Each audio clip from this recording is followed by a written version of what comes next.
كما تمت الإشارة إلى ذلك في موضوع سابق، نجا الرئيس الموريتاني محمد ود الشيخ الغزواني يوم أمس الخميس من محاولة اغتيال داخل التراب الجزائري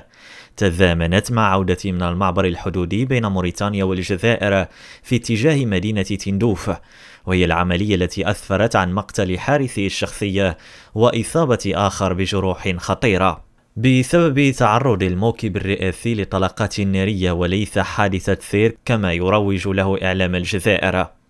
عقب ذلك وجهت أصابع الاتهام مباشرة إلى المخابرات الجزائرية بوصفها المسؤولة الأولى عن محاولة اغتيال الرئيس الموريتاني محمد ود الشيخ الغزواني الفاشلة داخل تراب الجارة الشرقية لأسباب عدة مرتبطة أساسا بالعداء الذي يكنه الكبرانات للمغرب ورغبتهم المستمرة في عرقلة وإقبار كل مشاريعه الاقتصادية الكبرى التي تربطه بعدد من الدول الإفريقية.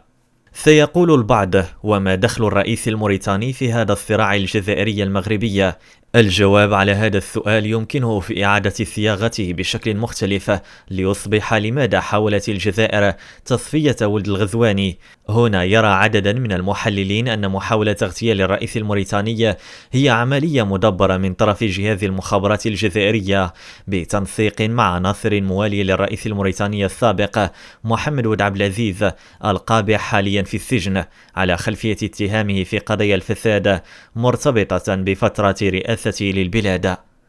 ويرى ذات المحللين أن الجزائر كانت تهدف من خلال تنفيذ عملية اغتيال الرئيس الموريتاني تحقيق هدفين أساسيين، أولهما هو إعادة الرئيس السابق محمد ود عبد العزيز إلى سدة الحكم في موريتانيا، ومن ثم إجباره على قطع كل العلاقات الدبلوماسية لبلاده مع المغرب بما فيها إغلاق الحدود المغربية الموريتانية بهدف إفشال كل المشاريع التي يسعى المغرب إلى إنجازها في عمقه الإفريقي والتي تتطلب مشاركة موريتانيا، لعل أبرزها مشروع أنبوب الغاز من نيجيريا إلى المغرب، إلى جانب رغبتها الكبيرة في عرقلة المبادرة الملكية الرامية إلى تسهيل ولوج دول الساحل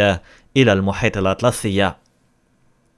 ولتنفيذ كل هذه المخططات العدائية تجاه المغرب، ترى عصابة الكبرانات الجزائرية أن السبيل الوحيد والأوحد هو إسقاط نظام ود الغزواني وتعويضه بالرئيس السابق محمد ود عبد العزيز المعروف بعدائه للمغرب واستعداده التام لخدمة مصالح عسكر الجزائر شريطة مساعدته في مغادرة السجن وإعادته إلى سدة الحكم في دولة موريتانيا.